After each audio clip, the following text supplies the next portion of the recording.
Welcome to the Big Fella and Little Fella Cricket Show for this week. I'm the Big Fella Michael Oakes. To my left, as always, is the Little Fella Zach Pattinson. How you doing this week, mate? Good, mate. How are you?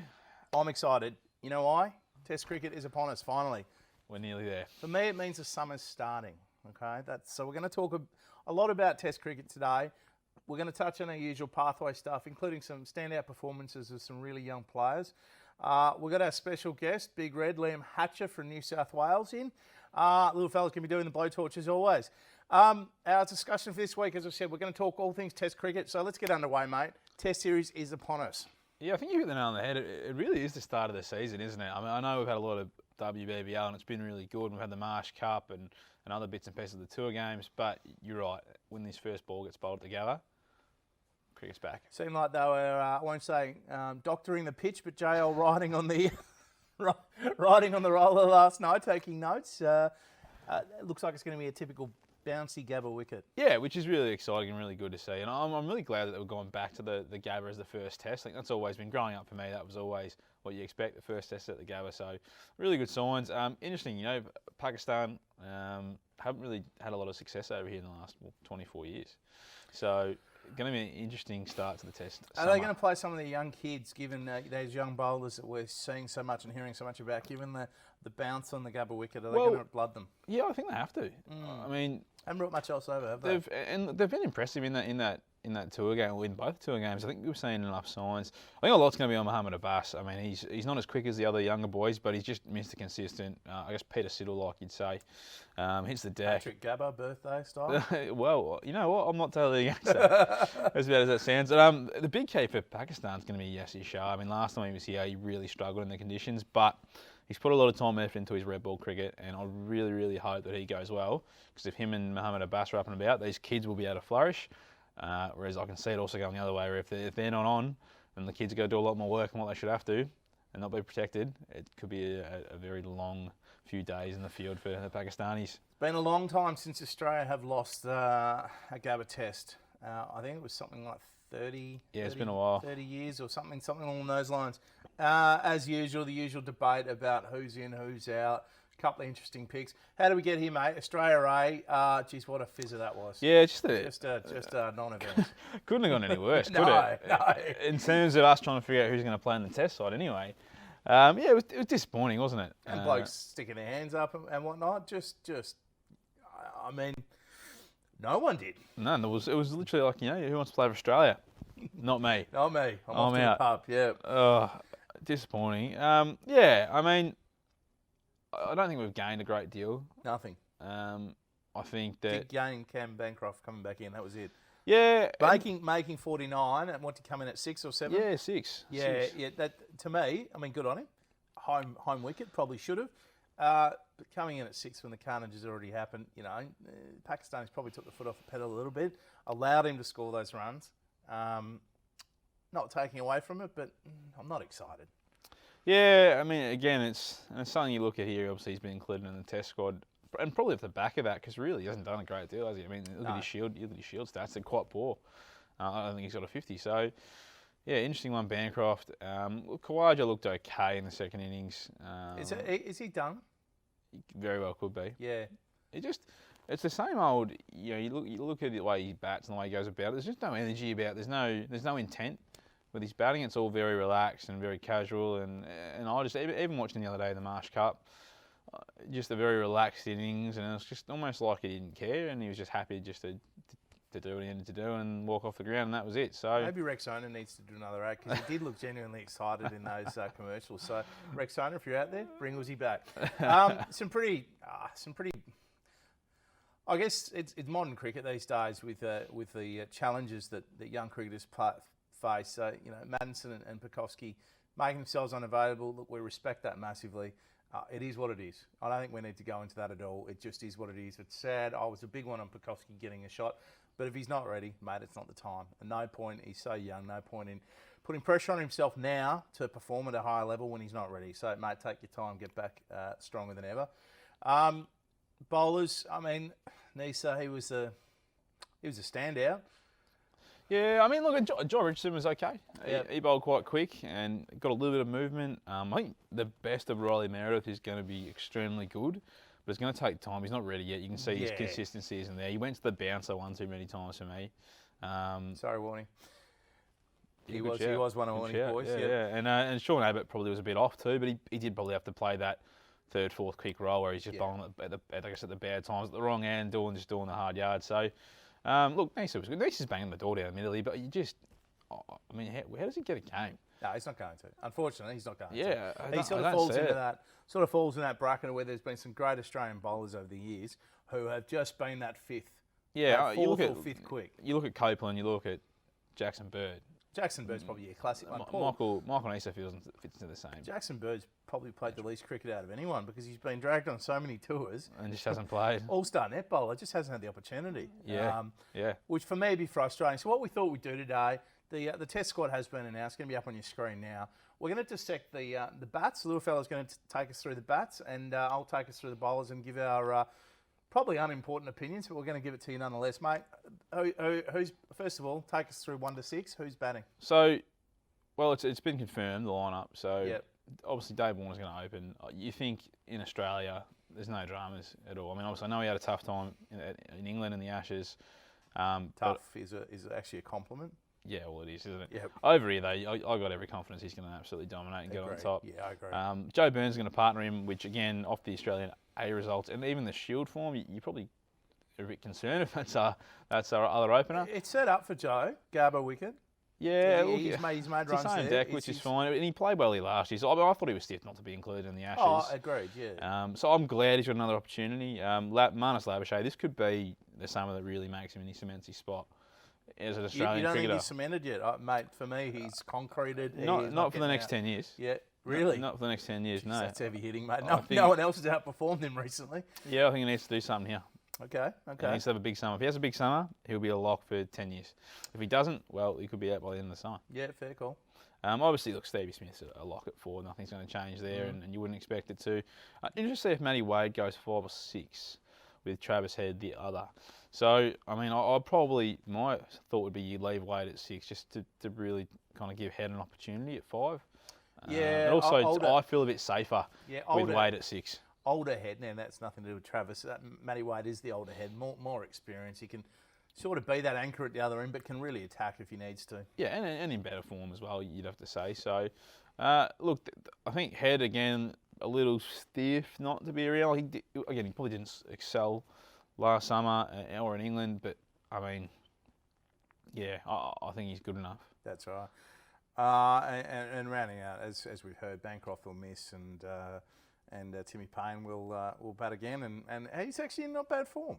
Yeah, he's going okay. Got skittled the other day. He did. That was pretty poor. Got skittled the other day. But in terms of what he did in England, I think his batting was quite good, and he got his second Shield 100 earlier this summer as well, which is good. So, I mean, I think he's done such a great job to get the team back to where it is now, and he's led really well. So you want to see him get some runs, don't you? Yeah, I do.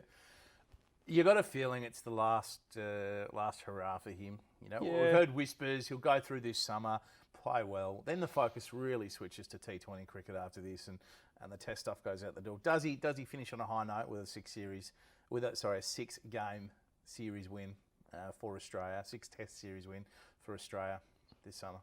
Hope so. Yeah, You'd hope so. It'd be a fairy tale, wouldn't it? Bowlers, look. There's not going to be much guesswork here. Stark, Cummins, Hazelwood and Lyon. I think we'll go with the traditional Aussie 4.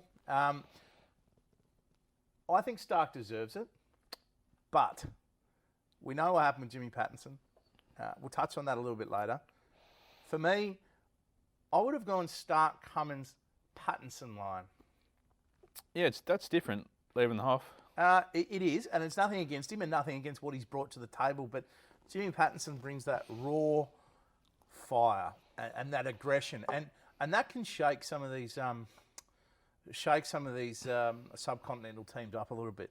And for me to have him, obviously not opening, but just coming in at third and just really sticking it up him a little bit. Yeah, I see what you're saying as well. Like Mitch Stark left armour, and you got 2 right armers. That to me, I like that. Yeah. I really do. And then you got the offie. 3 right armers, which is generally what the conversation's been about, is whether it's Stark or Pattinson. If you go with Pattinson and then you got Hazelwood and Cummins. You've got 3 bowlers who are fairly similar. So, I mean, I like the idea, but I mean, yeah, to drop Hazelwood's a massive call. Stark's been hooping it around. He's getting that reverse swing in. I mean, look what he did the other day. He just destroyed us. WA, wasn't it? Yeah, and it was a good WA side too, wasn't it? Yeah, it was pretty much an Australian WA side. Just absolutely skilled him. So, for me, he plays. As you said before, Nice is going to be the unlucky duck the whole of summer, I'd say. Do you find it strange that they've picked a 14-man squad? Because that's what I can't get my head around that. I mean, it's always been a 12-man, occasionally a 13-man squad. They picked a 14-man squad. Why not? Why not? You know, why not add some pressure, add some mystique to the the Pakistani side, leave them guessing a bit. Although Jail did confirm the squad, leave them guessing a bit. You know, just because he's verbally confirmed it doesn't mean a lot of change can't happen. That's for sure. I mean, I just find it odd that they've named a 14-man squad. I've never seen that before. It's a bit of pressure on the blokes in the team. As we said, as far as this summer goes, for me, Labuschagne is probably, next to Steve Smith, been the best performed over the last 12 months. And you're saying he's not cemented in that team. So it allows them to put a bit of pressure on the spots in the team. You know, Head's not locked in. Payne's locked in by virtue of the fact he's a brilliant captain. You know, Matty Wade probably is a lock in there. So for me, why not? Why not take 16 blokes? It's CA've got enough. Got enough in the piggy bank to be able to drag them around. Don't know how the blokes who aren't playing would feel about that, not getting out of shield level. But I mean, what the talk I've heard is that it's because of the concussion rule and the substitute. So pretty stiff for you, the 12th or 13th man. We're going to touch on that one a bit later as well. Funny one during the week. Marsh Cup round, mate. Last round of Marsh Cup, aside from finals. There's been some pretty good stuff going on. Yeah, so that WA win over SA the other day was an absolute thriller. I mean, Cal Ferguson, 127, and then he backed it up with 122 against the Vicks just the other day. Rare form, yeah. Oh, it's been unbelievable. Hard to think he played, and I know we're talking limited over stuff, but he's played one test for Australia. Yep, that was down in Hobart a few years ago. Yeah, a little bit of bandwagonish stuff from me, but give him a shot. A bit of bandwagon stuff, but give him a shot. Yeah. I don't know about that. His mates in the South Australian team aren't really helping him out. No, they're not. From a Shield perspective, anyway. Yeah. No, I get the call, but I can't see it happening. Good to see Nathan Coulter-Nile back to his best too. Yeah. A good 5 for 2. He's always been good. He just needs to get his body right. Yeah, and then obviously Cam Green got some runs for the first time in Marsh Cup, so he's backed up his Shield stuff the other week with only 6, which is good. For a young kid. Where's Agar's on fire, isn't he? He just keeps taking wickets. And a bit of brotherly. Yeah. I'll leave that to your analysis. That's probably something you'll claim. Vic's really good win over New South Wales. Jake Fraser-Mcgurk, obviously, we saw what he could do there. We'll get on him in a bit, but geez, he's been impressive. Yeah, for a 17-year-old. I thought Daniel Sams bowled quite well the other day. Good to see Liam Hatcher make his debut in that game as well. As I said, Uzi Khawaja got runs. Queensland did it easy over Tasmania down there. And then, Aaron Finch got runs as well, which is good to see. Petty Hanscom. And then John O'Merlo, who was on the show the other weekend, Mitch Perry also making their debuts. Yeah, look, they debuted against South Australia in the narrowest of losses, a one-run loss. Touch on this for a bit, Jimmy Pattinson. I'm not condoning slurs. We hear it as a homophobic slur. I'm not condoning that, but geez. Do you think 5 years ago this would have been an issue? Are we getting too precious? Now, I don't know what was said, but what we do know is they're actually mates off the field. And we do know Jimmy realised he'd screwed up at the time, but are we getting too precious? Isn't the whole idea of James Pattinson to be hostile? Absolutely. And to absolutely rip into the batsman? Like, isn't that the whole idea? And he's cost himself. Now, I'm not saying he was going to be in that test side, in that starting 11, but potentially cost himself a test cap for a flippant comment. Now, I know he's been a bit loose this year. Has he been warned 3 or 4 times? Yeah, I think that's why this has happened. It was a third warning. Yeah. In 12 months. But it's what he brings. He's a kid from Dandenong. He doesn't know any better. It's just what you do. He's got the look. He's got the tats. He's got everything going. Come on. I just think we're letting a touch soft. Was it picked up on cameras? I don't even know. Yeah, I think the umpire heard, and then he was reported straight away. We've got a dump button for cricket. No? Oh, get into play. Look, the other one, a bit of a laugh. a bit of a rivalry starting. The Wes versus Ashton rivalry.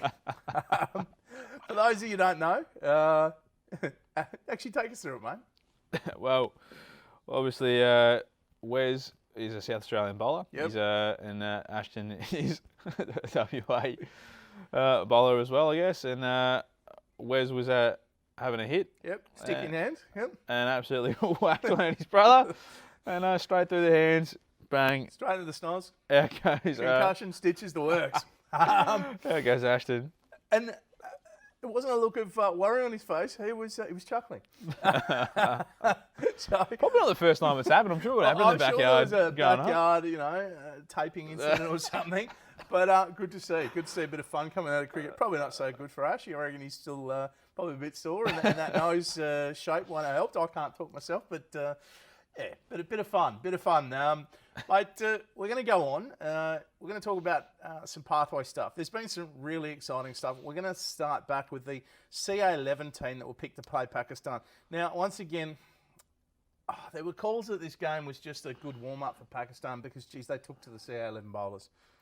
Yeah, it was a concern, wasn't it? After the Australia game, you sit there and you think, well, what's going to happen to these kids? I think there's only 5 players that actually have first-class experience in that team that the CA put out. It wasn't their usual next level team they picked. There were some stars in there, don't get me wrong, but there's no one from New South Wales or Queensland picked. Yeah, or Tassie. No, Jake Doran captained the side, so yeah, but no one from New South Wales or Queensland. But yeah, 2 for 6, looking pretty grim, and Matty Spores 58 and John O'Murley 78. 122 run partnership. It was brilliant to see. Just real brave, and they really dug in when they had to dig in. And Brad Hope as well. Another West Australian 50 not out as well at the end. No one thought the wicket had turned. I won't call him Big Red. Little Red came into play. Fifer 100, but still Fifer. You're yet to be convinced. I am convinced. I think he's a real deal. Not bad though, Lloyd Pope. Yeah, it was a good performance. Yeah, big performance. Nobody else turned up to bowl. So yeah, the other boys struggled, and very then he much took wickets. He actually got wickets in a second 11 game last week as well. So he's in some good form, Popey. You might be seeing him in the Shield stuff over the next few weeks. Yeah, look, you'd have to think as soon as Zampa moves out, he'll be in. Yeah, I mean, it's an interesting one at the moment. I mean, if Zampa's not on, it's hard to ignore what Popey's doing. Yeah, agreed. Marsh Cup. You've named your three young guns that really stood up through the series so far. Obviously, finals still to be played, but 3 young guns. Who are they, mate? So, look, the first one I've gone for is Caleb Jewell. How old is he? So he's 22. Okay, so still on the greener side. His first crack at the Marsh Cup for Tassie. I think he played a little bit for the CA11 back when they had that younger side in. But yeah, 244 at 40. Not a bad look. And he played different various roles. He's batted at 5 and 6. He's also opened the batting. It looks the real deal. And there's always been a lot of talk. Jewell, he's just a star. He's going to make it. He's really probably had a few years where he's probably kept in the darkness a bit and got the odd opportunity. I mean, he burst onto the centre a little bit last year in the Big Bash for the Hurricanes, and now he's really converted it in the one-day format. So he's had a really good Marsh Cup. Next one, Nath Ellis. He's not young, but he's young as far as experience at that level goes. You got to look after the guests of the show, don't you? You do. Look, first crack at the Marsh Cup after not playing for so long. I mean, he's bowled brilliantly.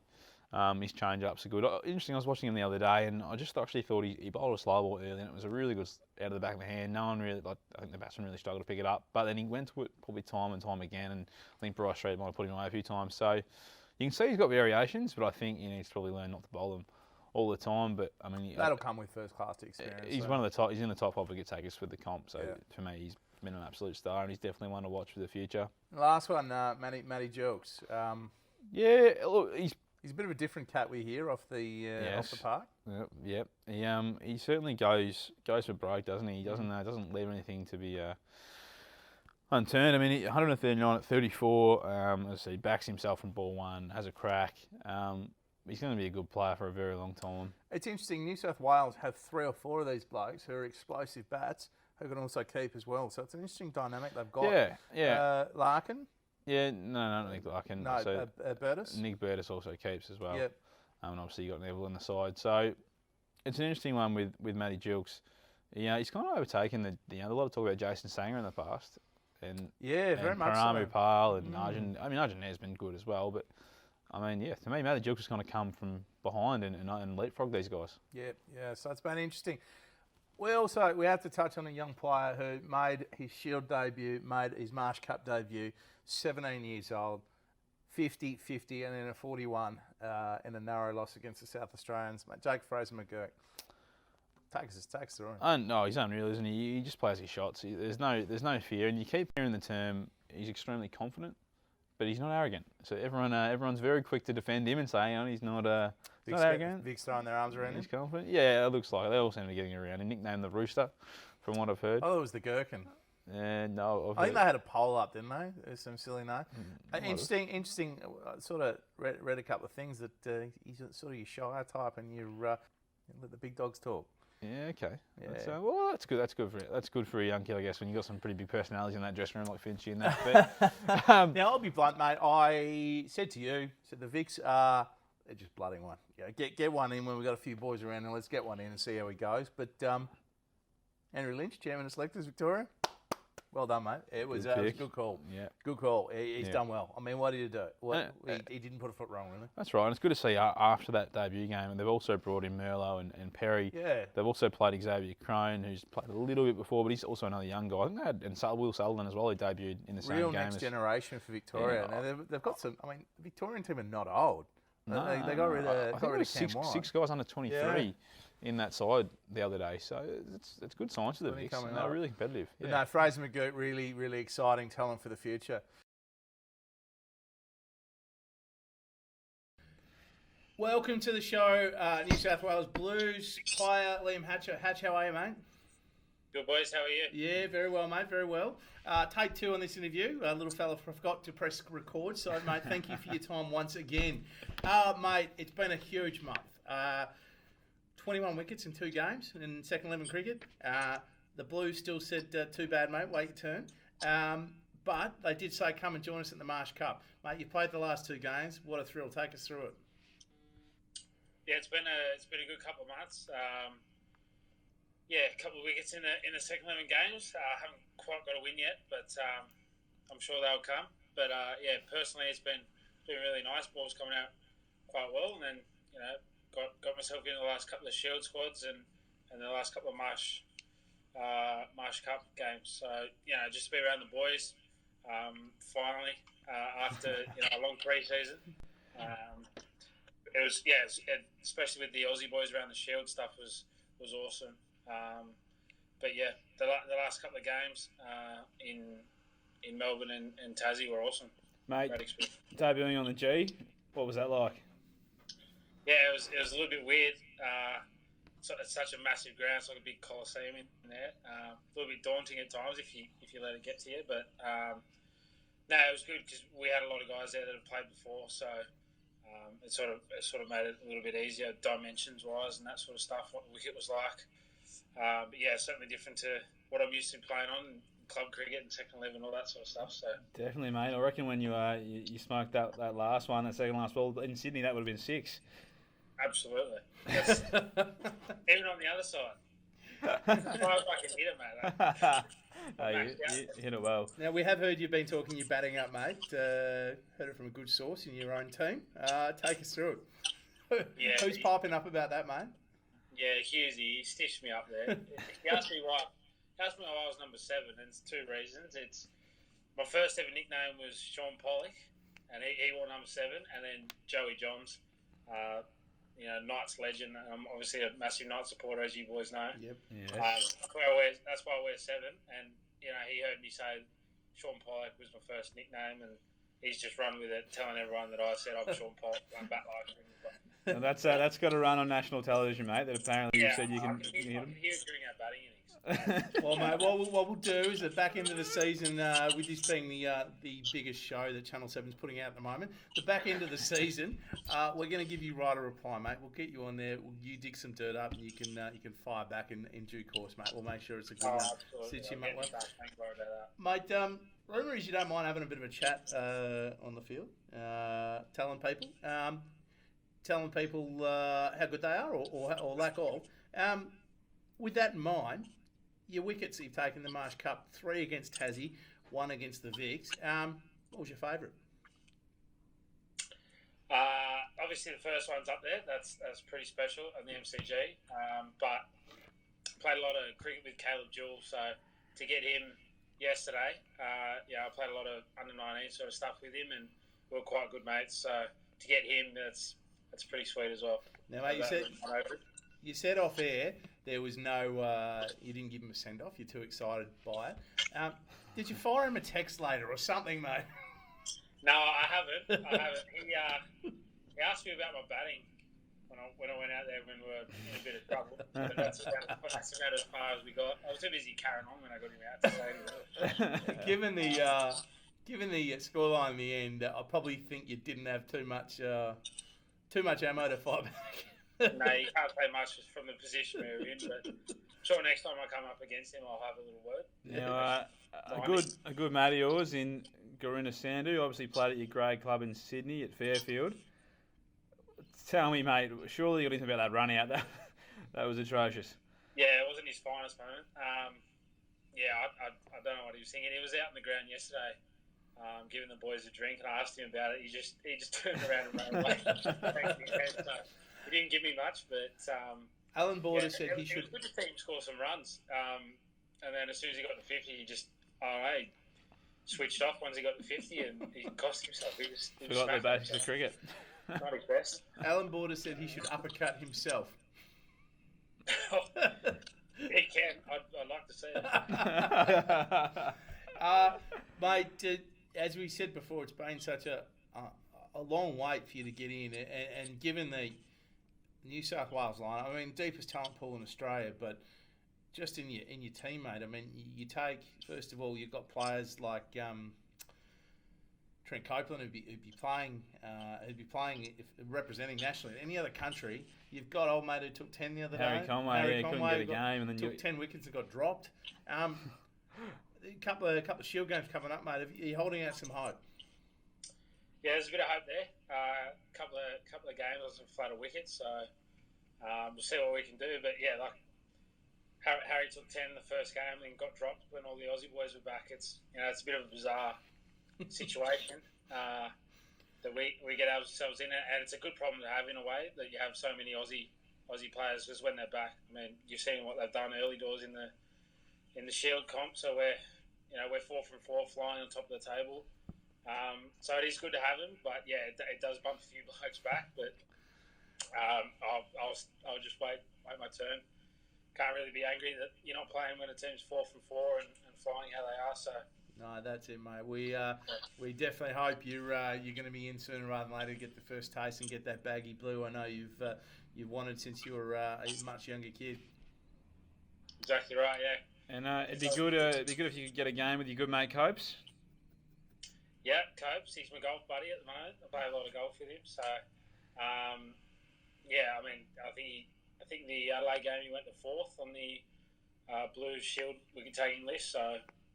Awesome achievement. The skills he's got is ridiculous to be able to bowl the long spells he does with the control and swinging them both ways. If he was in England or New Zealand or something, I'm sure he would have played. I reckon he'd have 200 Test wickets. But he's stuck behind some unbelievable bowlers here that he's just a little bit stiff there. But we're happy to have him at the Blues. Don't you worry about that. Damn it, mate, this is a bit of a pathway show highlighting the stars of the future. Around New South Wales, sort of thing. Who is the player to watch for you, mate? Might be younger, might be your age, but who's the player that everyone should be watching? One for me, I think you'll see a lot of, and you've probably heard a bit about, is Tanveer Sangha, young leggy from Campbelltown. Yep. I've seen him bowl a couple of times in around Thunder Academies, and he's come to a few of our trainings. And he actually went to the same school that I did, so I see a lot written up about him, but the couple of times I've seen him bowl, I think he's he puts lovely shape on the ball. For a 17, 16-year-old kid when I saw him, I think he's got a massive future. No, interesting, and we do know he's pretty highly rated right the way through New South Wales as well, so he's going to be an interesting one to watch. Hatch, we'll let you go, mate. Thank you very much for coming on the show again. Little fella has got his technical glitches ironed out now, mate. So go, enjoy club training, and thank you very much, mate. We'll watch you with great enthusiasm over the remainder of the summer. Beautiful. Thanks, Cheers, boys. mate. See you, Hatch. That was awesome hearing from Liam Hatcher. He's a bit of a laugh. We hear he's pretty fiery on the field, so thanks, Hatch, for coming on, mate. This week, who am I going to be watching? Mate, I'm going to be watching the fallout from the test. I think the Aussies needed the aggression that Jimmy Pattinson will bring. I don't want to harp on about it, but if it falls over, I reckon we could be going, oh dear, we made a bit of a mistake there. That's what I'm watching this week, mate. The segment we all look forward to. Who's got the blowtorch? Righto. Now, at under 12s cricket, you get taught one thing when you're running between the wickets. Now that is to slide your bat. Gurunda Sandhu, maiden 50, looking good. What does he do? He strolls to the crease, does not slide his bat, and direct hit, run out. Are you kidding? Are you serious? You get taught that at 8 years old. You know what the great Alan Border offered him up? Offered him an uppercut and told him he should uppercut himself for that one. Yeah, well, I'm going to join the queue because it'd be a pretty big one, and I'll be at the front of it, let me tell you. It had a bit Slide your bat. had a bit of West Indian about it, didn't it? I'm just going to cruise over the line here. I've made a 50. I've done the hard work, but I'm pretty I'm good. just not going to slide my bat. Are you kidding me? To his credit, he didn't argue it. He literally turned around and walked off. He just He said, should have ran off. I don't think he went to his dressing rooms. I think he was heading the other way, though. Oh, mate. I can't imagine Griffo if he's sitting there going, patting him on the back saying, good 50. I reckon it might have been whack. Good one, mate, this week. Good one. Final thought. What are we looking forward to this week in cricket, mate? What are you looking forward to? I'm really keen to see the Shield cricket over the next 2 rounds. I think with the tests going and a few other bits and pieces, a lot of players have either been injured or whatever now, or they're out of form, in form. We're going to see some more kids play. We've seen some kids in the Marsh Cup. Now we're going to see some kids play Shield cricket. So I'm looking forward to see who steps up. Agree, mate. It is going to be exciting doing that. And for me, I'm not watching a particular player. A bit like you, I'm just excited that the real start of summer is here. We get to see the first test. Everyone's an expert this time of year. There's a lot of robust pub debate going on. That's what I really love. That to me, that is Test cricket in Australia for summer. So I'm excited about that. Next week's show, mate.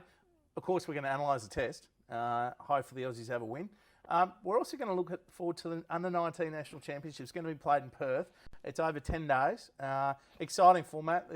Every year there's a ton of guys handed contracts directly out of this tournament. We do have the Under-19 World Cup on in January and February over in so the South Under-19 World Cup teams... Piss poor, wasn't it? But no, I like it.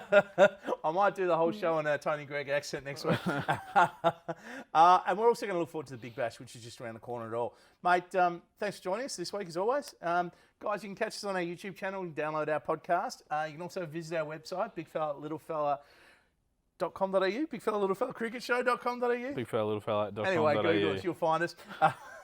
Follow us on Instagram for all things cricket. Thank you very much for joining us this week, guys.